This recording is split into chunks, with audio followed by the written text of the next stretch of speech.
जय हिंद।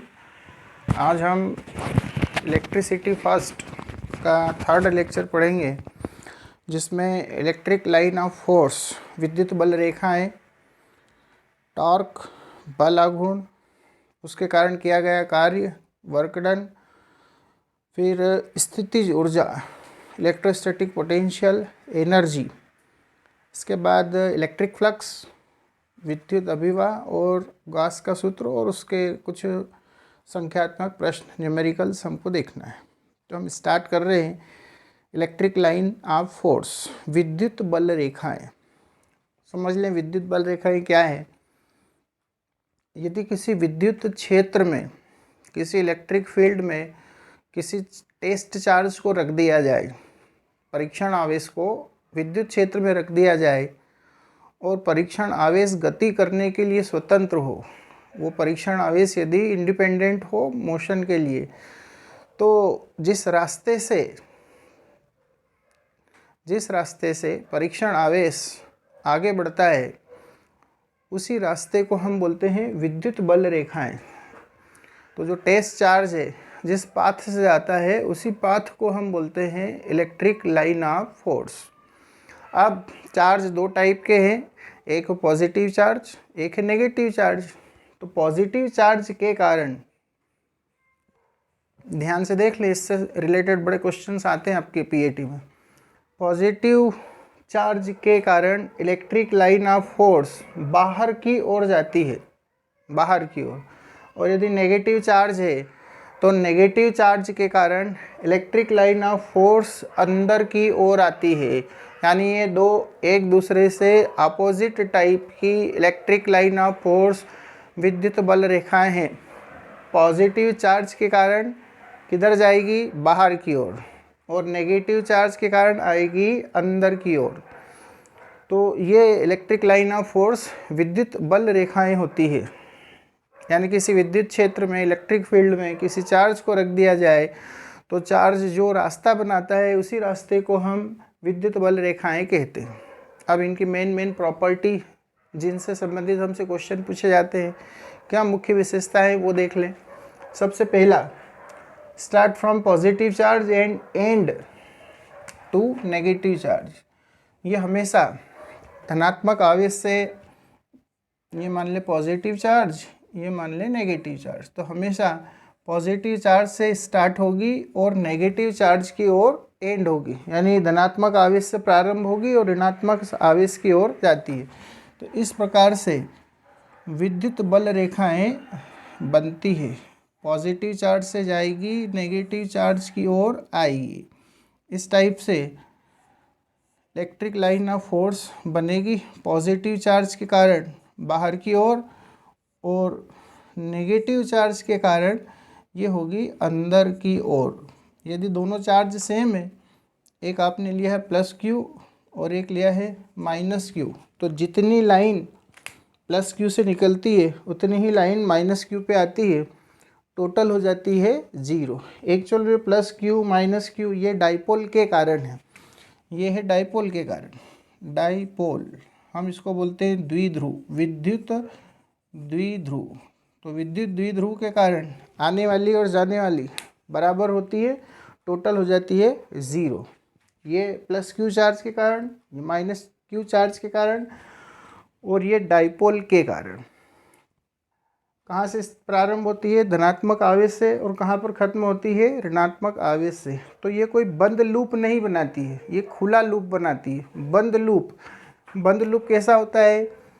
ये बंद लूप होता है मैग्नेटिक लाइन ऑफ फोर्स, चुंबकीय बल रेखाओं में। चुंबकीय बल रेखाओं में भी दो ध्रुव होते हैं, एक उत्तरी ध्रुव और एक दक्षिणी ध्रुव। इसमें मैं उदाहरण ले रहा हूँ एक बार मैग्नेट का। एक बार मैग्नेट ले, तो बार मैग्नेट में जो मैग्नेटिक लाइन ऑफ फोर्स बनेगी, मान लिया यहाँ नॉर्थ है, यहाँ साउथ है, तो नॉर्थ से निकलकर साउथ और साउथ से निकलकर नॉर्थ, ऐसी रहेगी ये। नॉर्थ से बाहर साउथ और अंदर की ओर साउथ से नॉर्थ, इस टाइप से जाती है। तो ये देखें एक पूरा लूप बनाती है, पूरा लूप, बंद लूप बनाती है, जबकि इसमें कोई ऐसा बंद लूप नहीं है। धनात्मक से जाएगी ऋणात्मक की ओर और वहीं ख़त्म। ऐसा नहीं है कि ऋणात्मक से वापस धनात्मक की ओर आ रही है। तो ये केवल क्लोज्ड लूप बनाती है, बंद लूप बनाती है। और चुंबकीय बल रेखाएं एक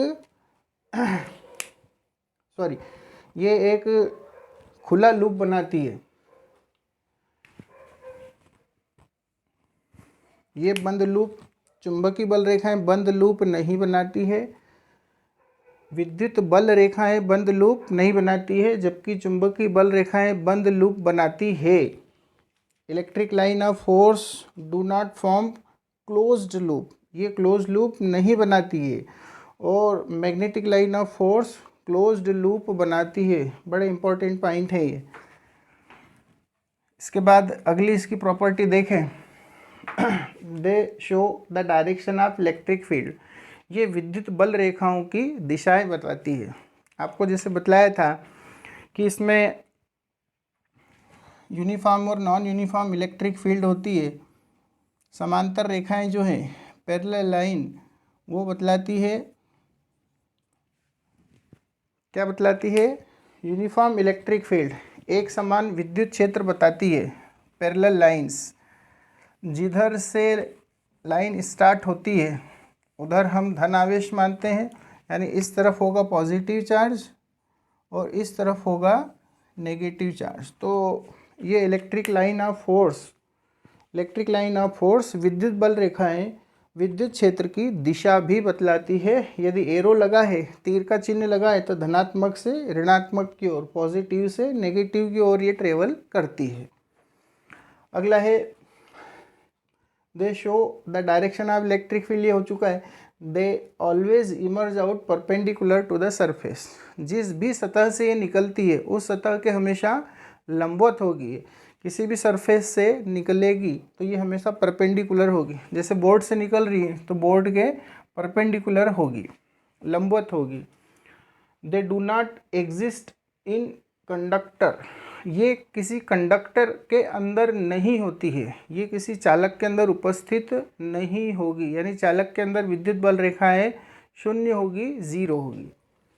they never intersect each other, ये कभी भी एक दूसरे को प्रतिच्छेद नहीं करती है, इंटरसेक्ट नहीं करती, यानी कट नहीं करेगी। फिर है more close the lines make stronger electric field, यदि विद्युत बल रेखाएं पास पास है, जितना पास पास होगी इलेक्ट्रिक फील्ड उतना ही स्ट्रांग होगा, विद्युत क्षेत्र उतना ही शक्तिशाली होगा। और विद्युत बल रेखाएं जितनी दूर दूर है, एक दूसरे से जितनी दूर दूर है, उतना ही वीक होगा, उतना ही दुर्बल होगा। यानी पास पास इलेक्ट्रिक लाइन ऑफ फोर्स है तो स्ट्रांग, दूर दूर है तो वीक, कमज़ोर होगा।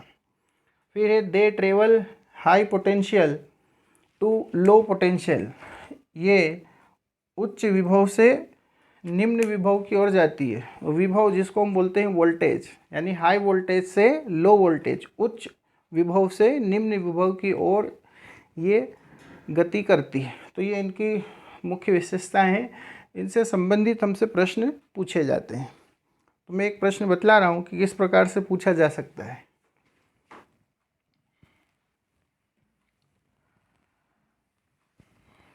प्रॉपर्टी से संबंधित बड़े प्रश्न आपसे पूछे जाते हैं और थ्योरेटिकल प्रश्न है, कोई न्यूमेरिकल प्रश्न इसकी विशेषताओं से संबंधित नहीं है। यहाँ पर आपको डायग्राम एक दिया है और डायग्राम को देख करके 4 ऑप्शन में से एक करेक्ट ऑप्शन बतलाना है।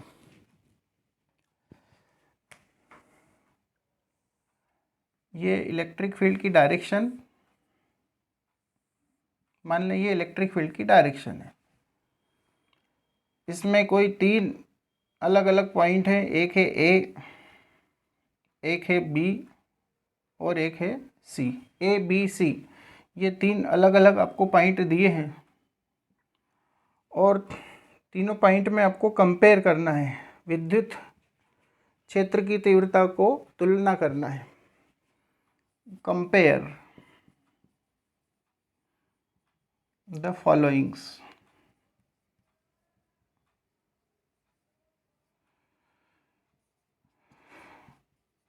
निम्नलिखित की तुलना कीजिए। निम्नलिखित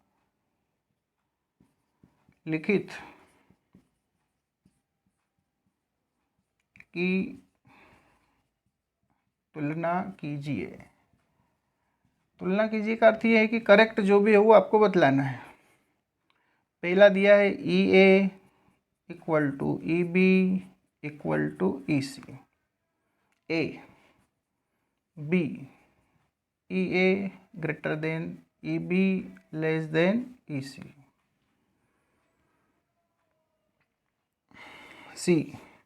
सी वाले में आपको दिया है E A less than E B less than E C, और डी वाले में दिया है E A greater than E B greater than E C. ये चार ऑप्शन दिए हैं और इन चार में से कोई एक करेक्ट बतलाना है आपको। चार ऑप्शन दिए हैं। अब देखिए ज़रा ध्यान से, यहाँ पर इलेक्ट्रिक फील्ड पास पास है, यहाँ पर इलेक्ट्रिक फील्ड दूर दूर है, यानी एक जगह पास पास है और दूसरी जगह है ये दूर दूर। तो जहाँ पास होगी वहाँ मजबूत होगी, शक्तिशाली होगी, जहाँ दूर होगी वहाँ कमज़ोर होगी। तो ध्यान से देखें, यहाँ पास है तो सबसे ज़्यादा मजबूत यहाँ पर है, शक्तिशाली है। बी पर थोड़ी फैली हुई है, दूर है, तो ये इसके कंपैरिजन में थोड़ी कमज़ोर होगी।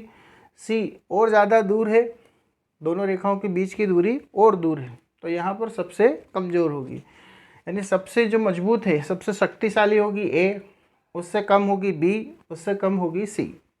तो ऑप्शन कौन सा करेक्ट होगा आपका? डी, ई ए सबसे ज़्यादा स्ट्रांग है, उससे कम है बी और उससे कम है सी। यानी ए पर विद्युत क्षेत्र की तीव्रता ज़्यादा, बी पर इंटेंसिटी कम और सी पर सबसे कम। इस प्रकार से आपसे प्रश्न पूछे जा सकते हैं। यदि इसका उल्टा कर दिया जाए, रिवर्स कर दिया जाए, रिवर्स कैसे कर दें? क्वेश्चन सेम वैसे ही रहेगा।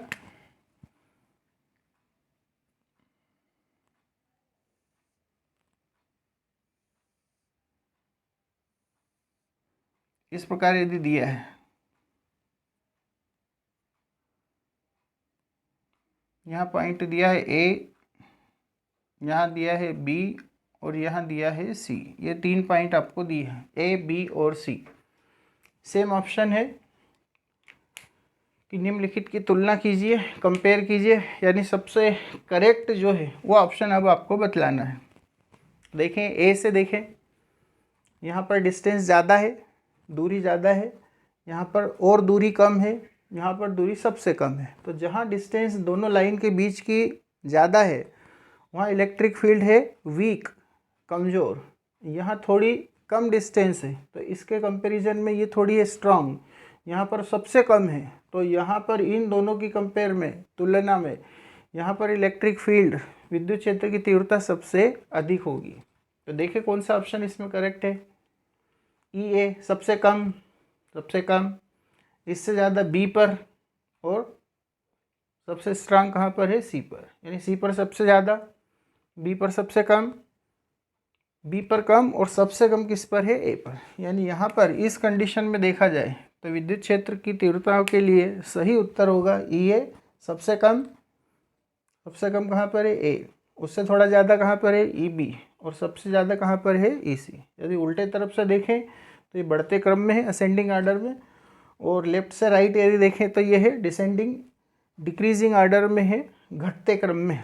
सबसे कम ए पर है और सबसे ज़्यादा कहाँ पर है? सी पर। तो इस प्रकार से इसमें प्रश्न आपसे पूछे जा सकते हैं। तो ये विद्युत बल रेखाओं से संबंधित आपको एक संख्यात्मक प्रश्न बतलाया है। इसके बाद आप पढ़ेंगे इलेक्ट्रिक टॉर्क। टॉर्क के बारे में हमको पढ़ना है। टॉर्क क्या होता है ये 11th क्लास में भी आप पढ़ चुके हैं।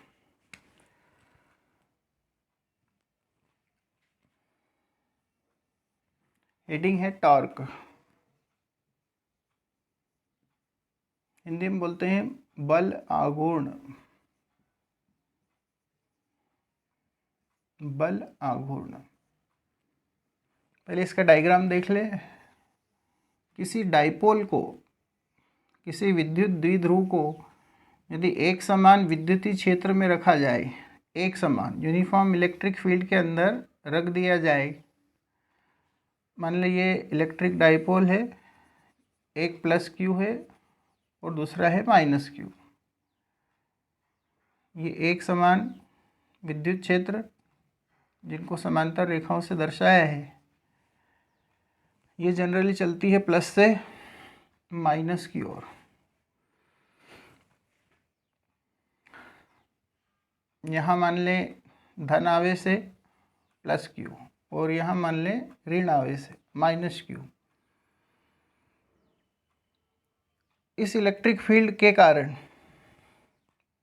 ये जो इसको ले ले हम माइनस और इसको ले ले plus, minus Q plus Q. तो ये जो माइनस है इस प्लस की तरफ अट्रैक्ट होगा, यानी इस तरफ बल लगेगा और बल होगा F बराबर Q इंटू ई। आपको फार्मूला बतलाया था ई का, विद्युत क्षेत्र का फार्मूला था F by q, cross multiply कर दें तो फार्मूला होता है F equal to q E. ये फोर्स का यही फार्मूला मैंने यहाँ पर लगाया है। तो F equal to q E और माइनस साइन लगा है तो हम लिखेंगे इसको F equal to minus q E. इसमें इस तरफ की ओर इधर बल लगेगा और ये पॉजिटिव चार्ज है तो प्लस क्यू ई। तो यदि किसी डाइपोल को, द्विध्रुव को एक समान विद्युतीय क्षेत्र में रख दिया जाए, यूनिफॉर्म इलेक्ट्रिक फील्ड में रखें, तो उस पर दो इक्वल, देखिए इक्वल है क्यू ई और यहाँ भी है क्यू ई, पर अपोजिट है, एक प्लस का है और एक माइनस का है। इक्वल और अपोजिट फोर्स लगते हैं। जैसे ये रखा है तो इसको यदि रखने से दो फोर्स लगेंगे, दो फोर्स लगने से क्या होगा, ये घूमने लग जाता है, रोटेट करने लग जाता है। तो यदि किसी फोर्स के लगने से कोई बॉडी रोटेट हो तो उसको हम बोलते हैं टॉर्क, उसके इफेक्ट को बोलते हैं, उसके प्रभाव को बोलते हैं बल आघूर्ण। ये दो इक्वल और अपोजिट है तो इसको हम बोलते हैं मोमेंट ऑफ कपल, बल युग्म भी इसको हम कहते हैं। अब मान ले कि ये इलेक्ट्रिक फील्ड के साथ कितना एंगल बनाता है, थीटा। यहाँ से एक परपेंडिकुलर ड्रा करें, लंब डालें, इस रेखा को आगे बढ़ाएं तो एक ये ट्रायंगल बनता है। प्लस क्यू और माइनस क्यू इनके बीच की डिस्टेंस हमको मालूम है, हम कितनी लेते हैं 2L, दोनों के बीच की डिस्टेंस 2L। इसके दो कंपोनेंट होंगे, इस तरफ होगा 2L cos थीटा और ये परपेंडिकुलर डायरेक्शन में होगा 2L sin थीटा। लंबवत दिशा में 2L sin थीटा, क्षैतिज दिशा में 2L cos थीटा। तो ये जो टॉर्क है, टॉर्क को टाउ लेटर से दर्शाते हैं, ग्रीक भाषा का शब्द है। इसका फार्मूला होता है फोर्स, दोनों में से कोई एक फोर्स, दोनों के मैग्नीट्यूड परिमाण सेम है, force into perpendicular distance, perpendicular distance between them, ये परपेंडिकुलर, दोनों के बीच की लंबवत दूरी। तो एक प्लस क्यू और एक माइनस क्यू, इनके बीच की परपेंडिकुलर डिस्टेंस इतनी है और ये कितनी है 2L sin थीटा। तो यहाँ पर फोर्स कितना है क्यू ई और दोनों के बीच की डिस्टेंस है 2L sin थीटा। बल आघूर्ण का फार्मूला है बल, दोनों में से कोई भी एक बल का परिमाण और उनके बीच की लंबवत दूरी है 2L sin थीटा और बल है Q E. Any one force, magnitude of any one force into perpendicular distance between these two charges. तो ये है क्यू ई और ये है 2L sin थीटा। थोड़ा सा इसको अरेंज कर लें, तो अरेंज करें तो ये होता है Q इंटू 2L, ब्रैकेट लगाएं और लिखें E sin थीटा। अब ध्यान से देखें तो ये Q इंटू 2L ये होता है डाइपोल मोमेंट, द्विध्रुव आघूर्ण, ये सेकेंड लेक्चर में हमने पढ़ा है P, और साथ में है E sin थीटा। तो ये टाउ बल आघूर्ण के लिए फार्मूला है। यदि किसी द्विध्रुव को एक समान विद्युतीय क्षेत्र में रखें तो उस पर इतना PE sin थीटा बल आघूर्ण लगता है, जिसके कारण ये बल आघूर्ण विद्युतीय क्षेत्र में घूमने लगता है। और ये बल आघूर्ण का एक ही कार्य है कि इस बल द्विध्रुव को विद्युत क्षेत्र की दिशा में लाने की कोशिश करता है। इस टार्क का एक ही वर्क है कि इस डाइपोल को इलेक्ट्रिक फील्ड की डायरेक्शन में लाने की कोशिश करता है। फार्मूला है PE sin थीटा। यह एक सदिश राशि होती है, सदिश राशि। ये एक वेक्टर क्वांटिटी है। इसको हम लिखते हैं tau vector equal to P vector cross E vector, P vector cross E vector. ये इसका सदिश के रूप में फार्मूला है। यदि सदिश है तो इसकी दिशा देखें तो इसकी दिशा राइट हैंड स्क्रू रूल, सीधे हाथ के स्क्रू नियम से हम देख सकते हैं। यदि ऐसा देखें, इस तरह से देखें, और यदि ये ऐसा घूमता है तो ऊपर की ओर दिशा होगी।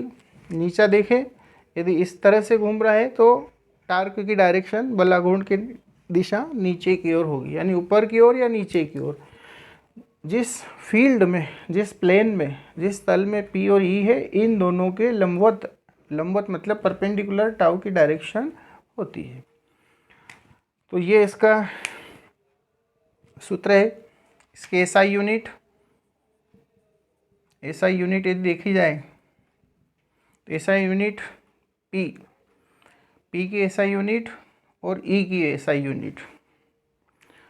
या इतना नहीं जाए तो डायरेक्ट यही फार्मूला देख ले, फोर्स की और डिस्टेंस की, बल की और दूरी की। बल होता है न्यूटन, ये होता है न्यूटन, इनटू डिस्टेंस, दूरी होती है मीटर। तो यदि इसके SI यूनिट देखें तो होगी newton into metre. Newton metre tau की, टाउ मतलब बल आघूर्ण की दिशा होती, सॉरी इसकी मात्रक होगा। इसमें अलग अलग केसेस देखें, क्या अलग अलग इसके केस है। केस फर्स्ट में देखें, यदि थीटा बराबर 0 डिग्री है, 0 डिग्री है मतलब दोनों एक ही दिशा में है, तो यहाँ पर देखें साइन थीटा, थीटा की जगह रखना 0, साइन 0 का मान होता है 0, ये पूरा हो जाएगा 0, यानी कोई बल नहीं लगेगा। दूसरा, यदि थीटा है 90 डिग्री, 90 डिग्री, इसका अर्थ है कि जो आपका द्विध्रुव है इस दिशा में रहे, विद्युत क्षेत्र से लंबवत परपेंडिकुलर रहे तो यहाँ रखेंगे 90, साइन 90 की वैल्यू 1 का PE में मल्टीप्लाई करें तो ये आता है PE। बस ये दो केस ही आपको लेकर के चलने हैं। इस केस में बल आघूर्ण होता है न्यूनतम, मिनिमम, और दूसरे केस में होता है मैक्सिमम, अधिकतम बल आघूर्ण होगा PE। तो ये बल आघूर्ण की आपके लिए जानकारी। आपको यदि इतनी थ्योरी याद नहीं रखनी है तो केवल एक फार्मूला याद रख ले, PE sin theta. Main formula जो 11th क्लास में भी आता है फिजिक्स में, फोर्स इंटू परपेंडिकुलर डिस्टेंस, बल गुणित लंबवत दूरी। दूसरा है PE sin थीटा। इसका न्यूनतम मान 0, अधिकतम मान PE, मिनिमम वैल्यू 0 और मैक्सिमम वैल्यू होती है PE। यूनिट होती है न्यूटन इंटू मीटर। ये खास इसकी बातें इतनी आप याद रख लें। अब यदि इसे घुमाया गया है, यानी इसको हम एक समान विद्युत क्षेत्र में रखें तो ये रोटेट करती है, घूमने लगती है। घूमने लगेगी तो कुछ कार्य होगा, तो वो हमको कार्य भी ज्ञात करना है। तो अब आपको निकालना है work done to rotate an electric dipole in uniform electric field. किसी एक समान विद्युतीय क्षेत्र में किसी द्विध्रुव को रखने पर किया गया कार्य, यानी अब आपको घुमाने में किया गया कार्य निकालना है। वर्क डन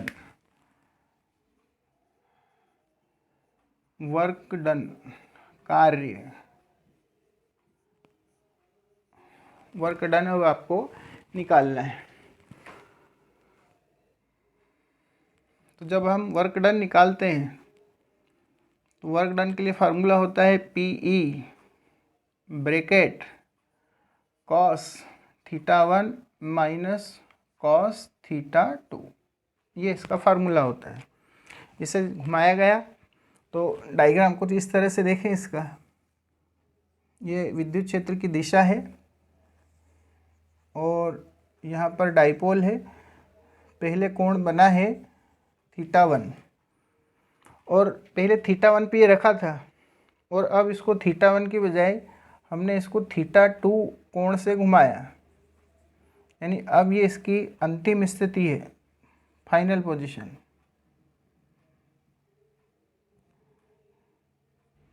इसकी फाइनल पोजीशन है, ये इनिशियल पोजीशन प्रारंभिक स्थिति और ये फाइनल पोजीशन अंतिम स्थिति। ये कोण बनता है कितना, θ2। यानी हमने द्विध्रुव को एक समान विद्युतीय क्षेत्र में θ1 से कहाँ तक, θ2 तक घुमाया, θ1 से θ2 तक घुमाए तो किया गया कार्य work done PE cos θ1 minus cos θ2 होता है। यदि दो अलग अलग एंगल दिए हैं तो ये फार्मूला लगाएं, केवल एक ही एंगल दिया है।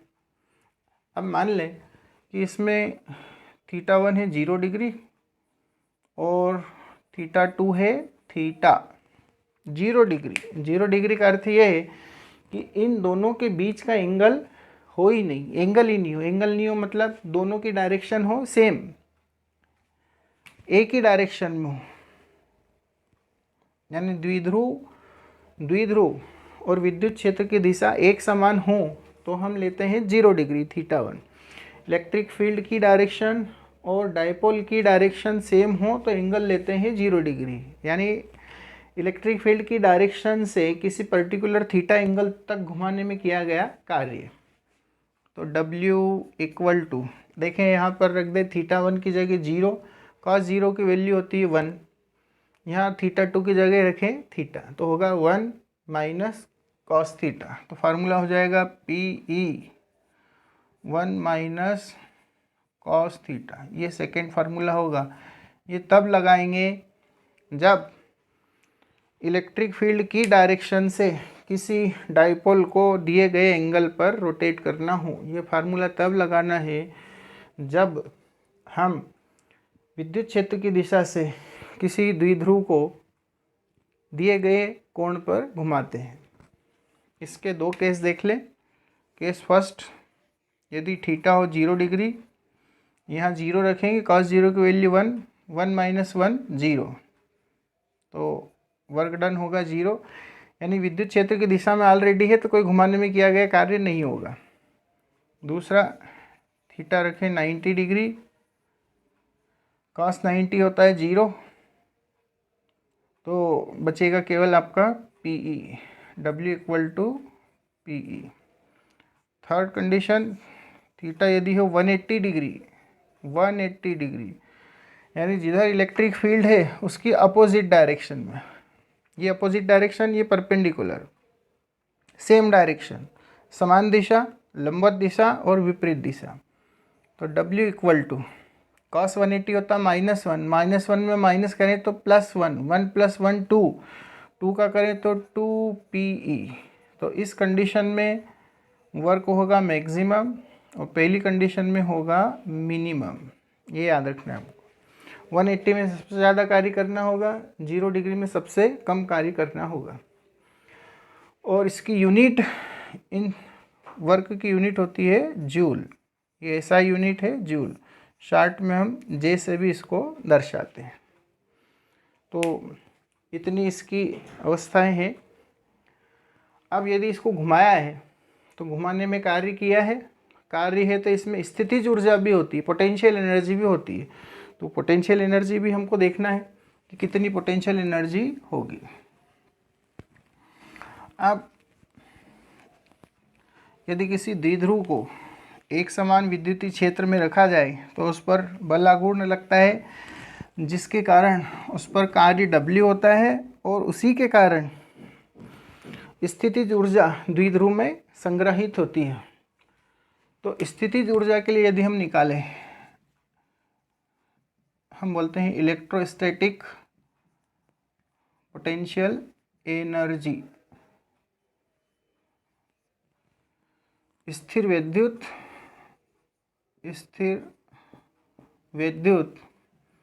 स्थितिज ऊर्जा दर्शाते हैं हम इसको U से, और इसका फार्मूला होता है minus p E cos theta. Formula होता है minus p E cos theta, minus p E cos theta इसका फार्मूला है। इसमें भी 3 कंडीशन है। पहली condition theta equal to 0 degree हो। 0 डिग्री का मतलब होता है विद्युत क्षेत्र की दिशा से घुमाए, इलेक्ट्रिक फील्ड की डायरेक्शन से घुमाए, तो u की वैल्यू cos 0 1 का मल्टीप्लाई करें माइनस पी ई, इसको हम बोलते हैं स्टेबल इक्विलिब्रियम। ये कहलाता है स्टेबल इक्विलिब्रियम। हिंदी में हम बोलते हैं स्थाई साम्य अवस्था। स्थाई साम्य अवस्था कहलाती है। दूसरा, थीटा इक्वल टू ले लें 90 डिग्री, cos 90 होता है 0, तो इस स्थिति में पोटेंशियल एनर्जी हो जाएगी 0। ये कहलाती है standard position. Standard position Hindi में हम बोलते हैं मानक स्थिति। ये कहलाती है मानक स्थिति। थर्ड है जिसमें थीटा इक्वल टू रहे 180 डिग्री। 180 डिग्री है तो इसमें एनर्जी होगी U इक्वल टू cos 180 की वैल्यू होती है -1। -1 में माइनस पी का मल्टीप्लाई करें तो हो जाएगी प्लस पी ई। ये कहलाती है unstable equilibrium. Unstable equilibrium, unstable अस्थाई साम्य अवस्था। अस्थाई साम्य अवस्था। देखिए ज़रा ध्यान से, सबसे मिनिमम वैल्यू होती है 0 डिग्री पर और मैक्सिमम वैल्यू होती है 180 डिग्री पर। यानी स्थितिज ऊर्जा सबसे कम होगी 0 डिग्री, विद्युत क्षेत्र की दिशा में इलेक्ट्रिक फील्ड की डायरेक्शन में जो होगी माइनस पी, और सबसे अधिक वैल्यू जो होगी वो होगी 180 डिग्री पर विपरीत दिशा में अपोजिट डायरेक्शन में, और जिसकी वैल्यू होगी प्लस पी ई। इतना याद रखना है हमको। तो ये टॉर्क के कारण वर्क डन और इलेक्ट्रोस्टैटिक पोटेंशियल एनर्जी, बल आघूर्ण आपने देख लिया, बल आघूर्ण के बाद कार्य देख लिया, कार्य के बाद आपने देख लिया है स्थितिज ऊर्जा। अब इससे संबंधित प्रश्न कैसा है एक वो देख लें।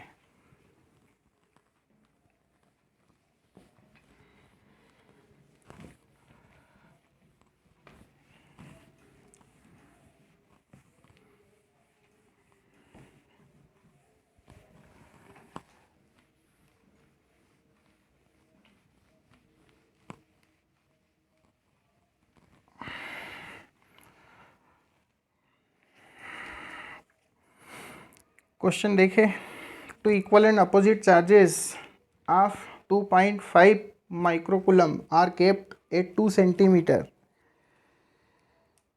It is kept in uniform electric field of magnitude 500 Newton पर कूलम. दो इक्वल और अपोजिट चार्ज हैं, दो एक समान और विपरीत आवेश जो है जिनका परिमाण मैग्नीट्यूड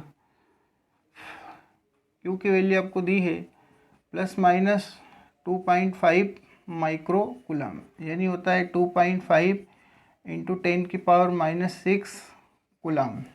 ये दो इक्वल और अपोजिट चार्ज, इनके बीच की डिस्टेंस जिसको हम लेते हैं 2L आपको दी हुई है, ये दी है 2 सेंटीमीटर, 2 सेंटीमीटर दी है, equal to 2 into 10⁻⁻2 metre, metre में बदल लिया SI यूनिट में. और जिस इलेक्ट्रिक फील्ड में एक समान विद्युतीय क्षेत्र में रखा है उसका मान दिया है E = 500 न्यूटन पर कूलम, 500 न्यूटन प्रति कूलम. और हमको निम्नलिखित का मान निकालना है. सबसे पहले निकालना है टाउ मैक्सिमम, अधिकतम बल आघूर्ण. दूसरे में हमको निकालना है इसको 60 डिग्री घुमाने में किया गया कार्य, 60 डिग्री रोटेट करने में वर्क डन। अगला दिया है मैक्सिमम वर्क डन, अधिकतम कार्य। और 4th नंबर पे हमको दिया है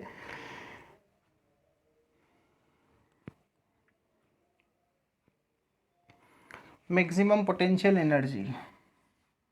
maximum potential energy, maximum potential energy, इसको हम बोलते हैं इक्विलिब्रियम स्टेट या स्टेबल स्टेट। ये होती है स्थायी अवस्था, यू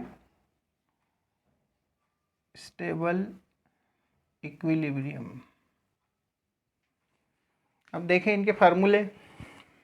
पहला टाउ मैक्सिमम, ये आपको बतलाया था टाउ मैक्सिमम, इसके लिए फार्मूला है पीई। पी का फार्मूला है Q इंटू 2L इंटू ई। Q दिया है आपको 2.5 इंटू 10 की पावर -6 इंटू 2L की वैल्यू है 2 इंटू 10 की पावर -2 मीटर में, और E है 500। इनका मल्टीप्लाई करें, 2.5 में 2 का करें तो ये होता है 5, और इधर देखें 10 की पावर -6 और 10 की पावर -2, यानी हो जाती है 10 की पावर -8, और साथ में है 500।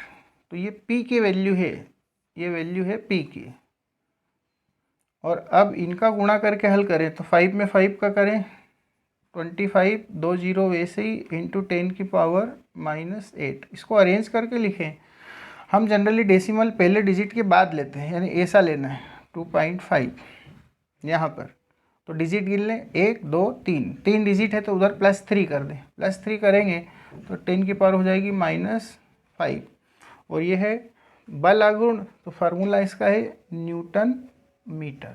2.5 इंटू 10 की पावर -5 न्यूटन मीटर। ये पहला आंसर हमने निकाल लिया है। दूसरे हमको दिया है 60 डिग्री रोटेट करने में वर्क डन। 60 डिग्री एक ही एंगल दिया है, तो फार्मूला है W equal to PE 1 minus cos 60, cos theta होता है cos 60 PE। तो देखो ध्यान से PE की वैल्यू हमने निकाल ली है पहले से ही। कितनी है 2.5 इंटू 10 की पावर -5, ये वैल्यू मैंने डायरेक्ट लिखी, यहाँ निकाल ली है। फिर है 1 माइनस cos 60 होता है 1/2, एक में से आधा घटाएं तो आधा बचेगा, तो ये हो जाएगा 2.5 इंटू 10 की पावर -5 इंटू 1/2, यानी 2.5 का आधा कर दें कितना होगा, ये होगा 1.25 इंटू 10 की पावर -5। वर्क है तो वर्क की यूनिट होती है जूल, शॉर्ट में हम कैपिटल J भी लिख सकते हैं। 1.25 इंटू 10 की पावर -5 जूल। तो टाउ मैक्सिमम भी हो गया, वर्क डन 60 डिग्री में। मैक्सिमम वर्क डन थर्ड, तो जो मैक्सिमम वर्क डन है उसके लिए मैंने आपको डायरेक्ट फार्मूला बतलाया है 180 डिग्री से घुमाने पर, ये होता है 2PE के इक्वल। तो 2 इंटू PE की वैल्यू देखो यहाँ निकाल ली है आपने, कितनी है 2.5 10 की पावर -5, 2.5 इंटू 10 की पावर -5, तो ये 2.5 का डबल, ये हो जाता है 5, चाहे तो 0.0 लगाएं इंटू 10 की पावर -5। ये भी है वर्क की यूनिट फिर है जूल। तो ये आपका थर्ड पार्ट भी हो जाता है कंप्लीट। फोर्थ पार्ट में आती है मैक्सिमम पोटेंशियल एनर्जी, अधिकतम स्थितिज ऊर्जा, जो है स्टेबल इक्विलिब्रियम, स्थायी साम्य अवस्था है। इसके लिए भी फार्मूला हमने देखा है, U स्टेबल स्थायी, ये फार्मूला है -PE माइनस पी ई फार्मूला है इसका, तो माइनस पी ई, माइनस लगाएं और पी ई, ये पी ई की वैल्यू 2.5 इंटू 10⁻⁻5। एनर्जी की भी सेम यूनिट होती है जो वर्क की है, ऊर्जा का भी वही मात्रक होता है जो कार्य का है। तो इस प्रकार से एक ही प्रश्न में एक ही वैल्यू निकालने से, पीई की वैल्यू निकालने से बार बार उपयोग में आ गई है। इस प्रकार से सरलता से आप प्रश्न कर सकते हैं। तो ये एक ही प्रश्न में तीनों भाग टार्क के, वर्क डन के और पोटेंशियल एनर्जी के निकल आए हैं। अब दो भाग और बचते हैं। दो भाग में हमको देखना है, पहला भाग इलेक्ट्रिक फ्लक्स और दूसरा है Gauss formula. Electric flux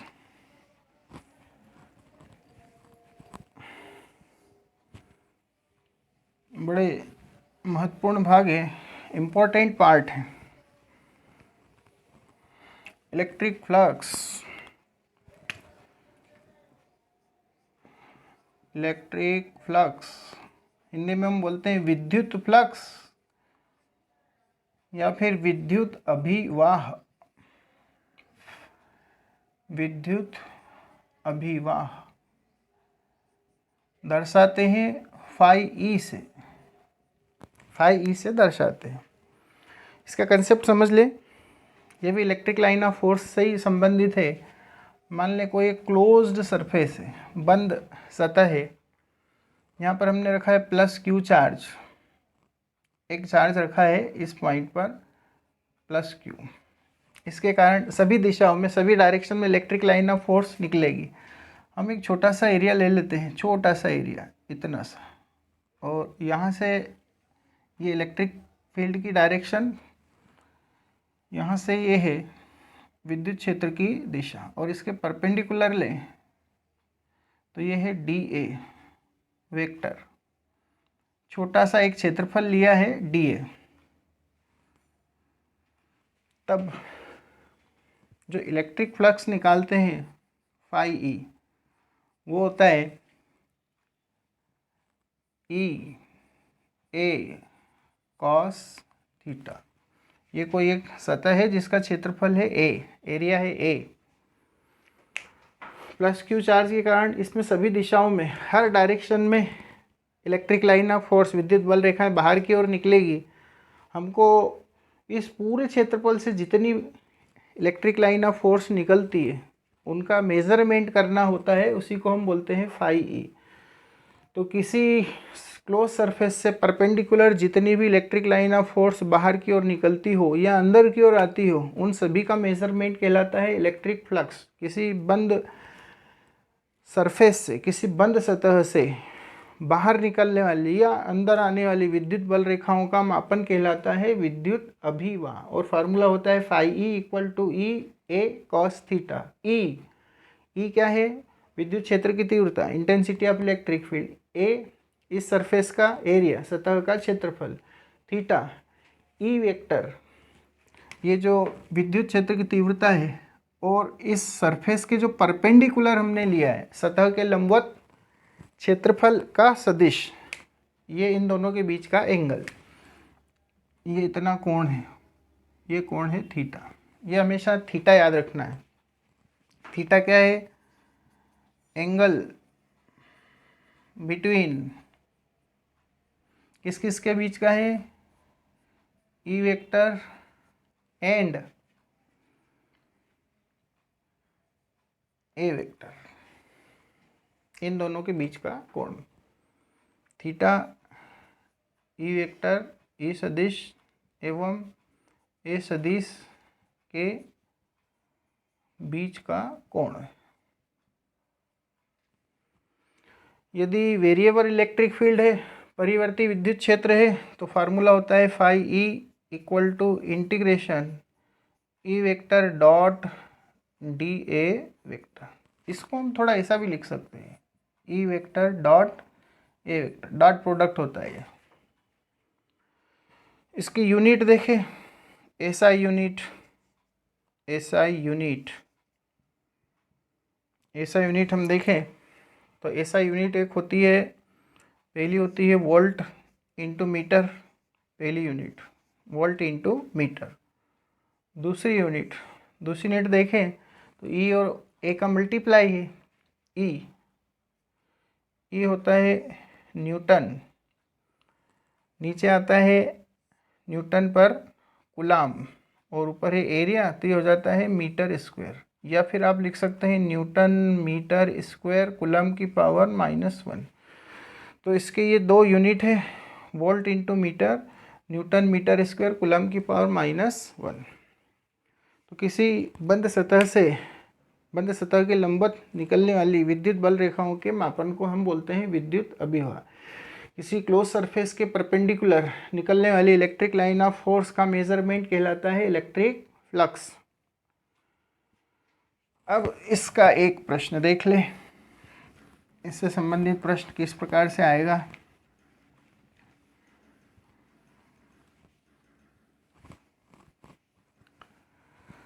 question देखें इसका,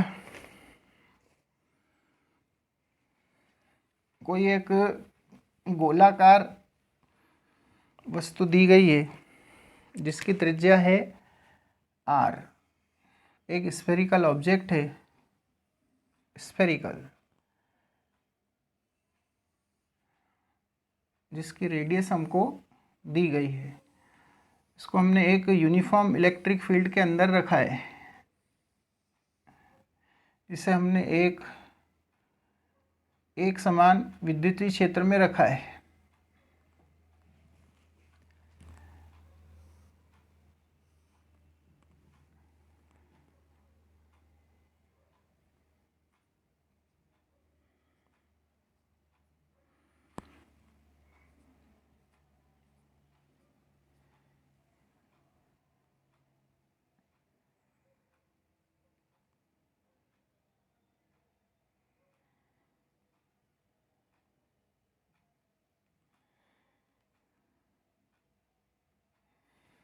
एक स्फीयर है, गोला है, ये मान लें इसका डायमीटर है, ये इसका एरिया ऑफ क्रॉस सेक्शन, अनुप्रस्थ काट का क्षेत्रफल है। यानी इस गोला है, गोले को यदि ऊपर से काट दिया जाए डायमीटर के सहारे, व्यास के सहारे, तो आधा गोला इधर आधा गोला इधर, और ये पूरा एरिया होता है वृत्ताकार, जिसका एरिया सर्कल का एरिया होता है, वृत्त का क्षेत्रफल। फार्मूला है पाई आर स्क्वायर, इसका फार्मूला होता है। क्या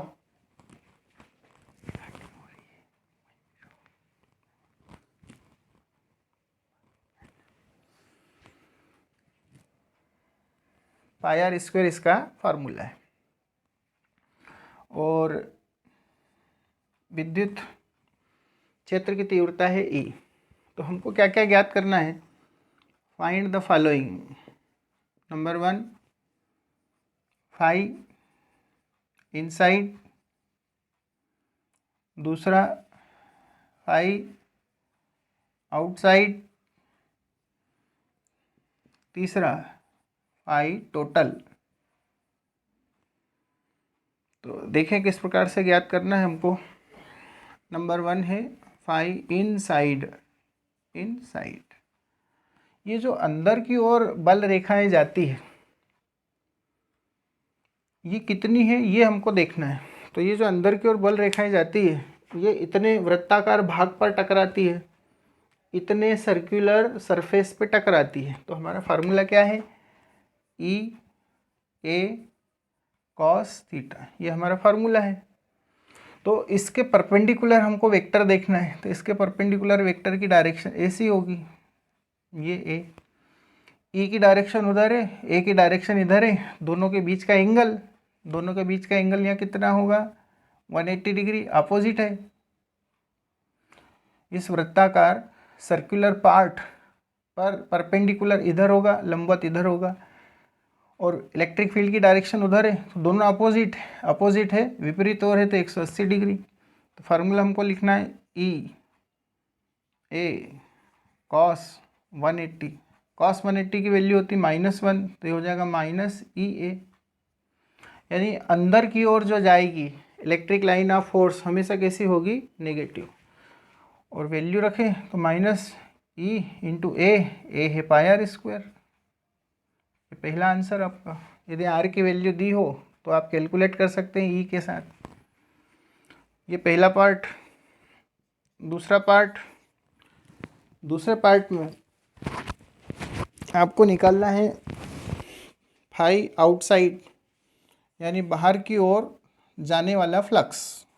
फाई आउटसाइड, बाहर की ओर निकलने वाला flux. Formula same, E A cos theta equal to E A है πr², कॉस थीटा। अब ये बाहर की जाने वाली सतह उधर है, तो इधर की ओर होगा ए, और यहाँ पर थीटा दोनों की दिशा समान है, डायरेक्शन दोनों की सेम है, तो थीटा इक्वल टू 0 डिग्री। तो यहाँ हो जाएगा cos 0 की वैल्यू 1, तो आंसर आएगा ई इंटू πr²। चाहे तो आगे लगा दे पॉजिटिव, इधर है नेगेटिव। तो ज़रा ध्यान से देखें, इलेक्ट्रिक फ्लक्स जो आया है, इलेक्ट्रिक फ्लक्स में पहले तो साइन देखें। यदि अंदर की ओर इलेक्ट्रिक लाइन ऑफ फोर्स जाती है तो नेगेटिव, बाहर निकलती है तो पॉजिटिव। टोटल निकालें, फाई टोटल निकालेंगे तो जितनी अंदर आई इनसाइड प्लस जितनी बाहर गई आउटसाइड, तो अंदर आई है -E इंटू πr² प्लस बाहर गई है E इंटू πr²। दोनों सेम है तो कट के कितनी हो जाएगी, 0। तो इस क्वेश्चन में कुल विद्युत बल रेखाओं का मापन हो जाएगा 0।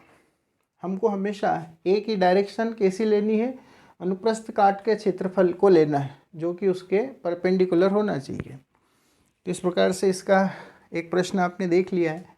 अंदर यदि विद्युत बल रेखाएं जाती हो तो चिन्ह धनात्मक होगा, यदि बाहर की ओर आती हो तो इसका चिन्ह होगा ऋणात्मक।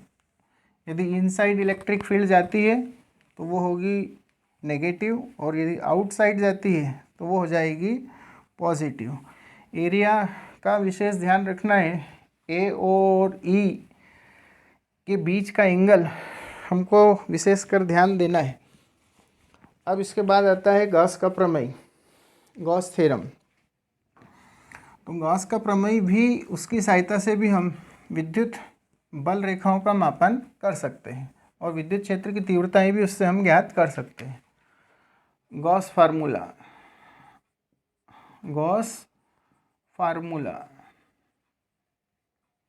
गॉस का प्रमेय या गॉस का सूत्र। तो गॉस ने भी सूत्र दिया है कि किसी बंद पृष्ठ से, क्लोज सरफेस से निकलने वाला कुल फ्लक्स उस पर उपस्थित आवेश का 1/ε0 गुना होता है, यानी φE इक्वल टू Q/ε0। ये गॉस का प्रमेय है, बिल्कुल सिंपल सा प्रमेय है। जितना भी उसके अंदर बंद सरफेस के अंदर, क्लोज सरफेस के अंदर जितना चार्ज है उसके अपान में ε0 टाइम्स इलेक्ट्रिक फ्लक्स होगा। इसके केस बड़े इंपॉर्टेंट हैं। तो पहला केस देखें, केस फर्स्ट। यदि अलग अलग आवेश हैं, कोई बंद पृष्ठ है, उसमें अलग अलग आवेश दिए हैं आपको, Q1, Q2, Q3, कहाँ तक दिए हैं, Qn तक। तब तो इस कंडीशन में अलग अलग यदि चार्ज दिए हैं, तब टोटल इलेक्ट्रिक फ्लक्स इन सभी के समेशन के बराबर होगा। Q, इसको हम एक्चुअल में ऐसा लिखते हैं, Q इनसाइड अपान ε0। तो Q इनसाइड अलग अलग है, Q1 plus Q2 plus Q3 कहाँ तक है, N तक, Qn, इन सभी का योग और अपान में है ε0। बस इस प्रकार से हमको देखना है। सेकंड केस यदि किसी मीडियम में इस बंद सतह को, क्लोज सरफेस को किसी माध्यम में, मीडियम में रखा हो, तब formula phi E equal to same वैसा के वैसा ही क्यू इनसाइड अंदर की ओर जितना आवेश है अपान में एप्सिलॉन नॉट इनटू मीडियम के लिए लगा देते हैं एप्सिलॉन आर। थर्ड केस यदि चार्ज बाहर की ओर हो, आवेश कहाँ रखा हो, बाहर रखा हो, जैसे चार्ज यहाँ रखा है प्लस क्यू, तो अलग अलग ऐसी बल रेखाएं निकलेगी। तो अंदर जाने वाली और बाहर आने वाली इनकी संख्या समान है, इधर -3 इधर +3, तो टोटल हो जाएगा 0। तो इस कंडीशन में फाई ई हो जाता है 0 कब चार्ज बाहर की ओर हो, क्यू किधर हो,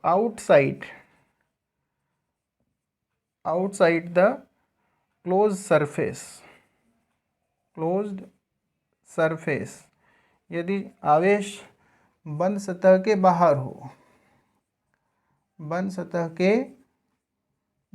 हो, तब कुल फ्लक्स हो जाता है हमेशा 0। अब इस पे एक प्रश्न देख लें, किस तरह से हम इसको हल करेंगे।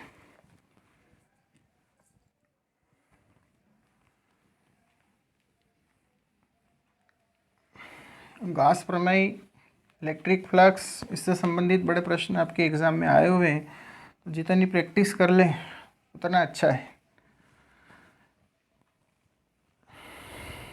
क्वेश्चन देखें किस टाइप से आपको दिया है।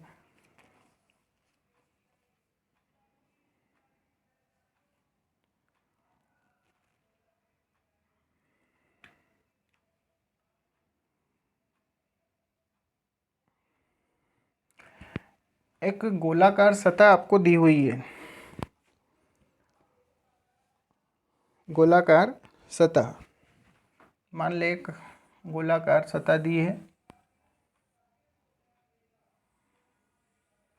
स्फेरिकल सरफेस दी हुई है, गोलाकार सतह दी है, इसके अंदर एक आवेश रखा है +q, और +q का मान दिया है 8.854 × 10⁻⁻8 कूलाम।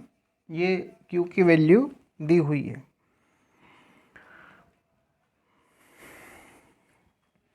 और इसकी त्रिज्या दी हुई है r, रेडियस दी हुई है r का मान नहीं दिया है। तब इससे गुजरने वाला फ्लक्स हमको ज्ञात करना है। फाइंड द इलेक्ट्रिक फ्लक्स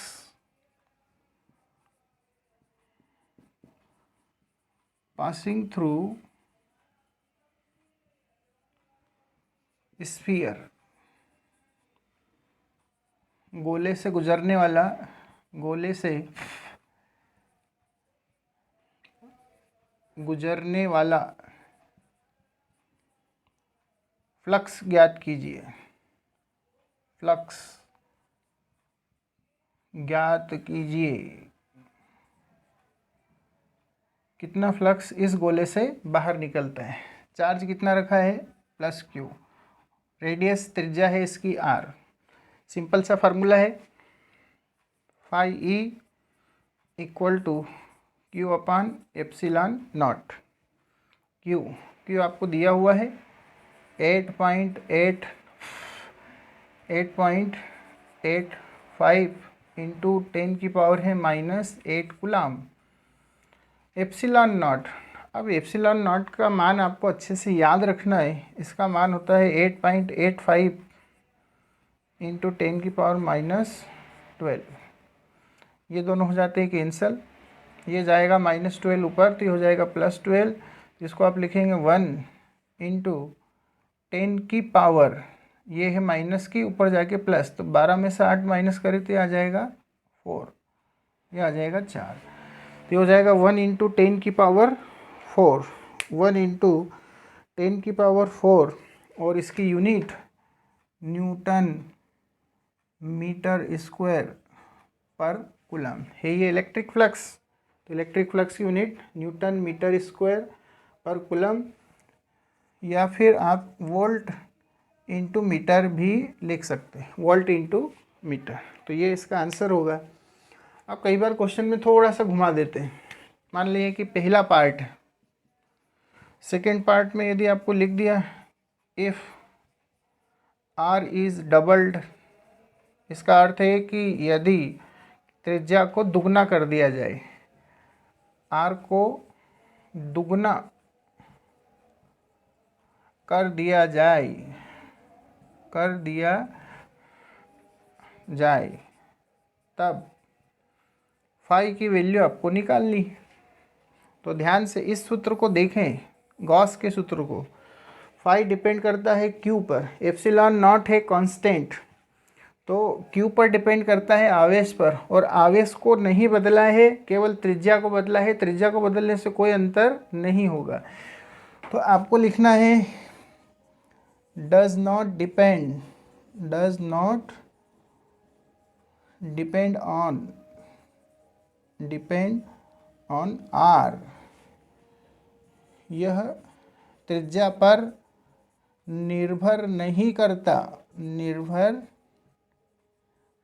करता है, अर्थात इसका मान पहले जैसा ही रहेगा। यानी कितना रहेगा, फाई इक्वल टू कितना है 1 इंटू 10⁴ वोल्ट इंटू मीटर, या फिर न्यूटन मीटर स्क्वायर कूलम की पावर -1। इस प्रकार से हल कर सकते हैं। आज के लिए इतना ही। जय हिंद।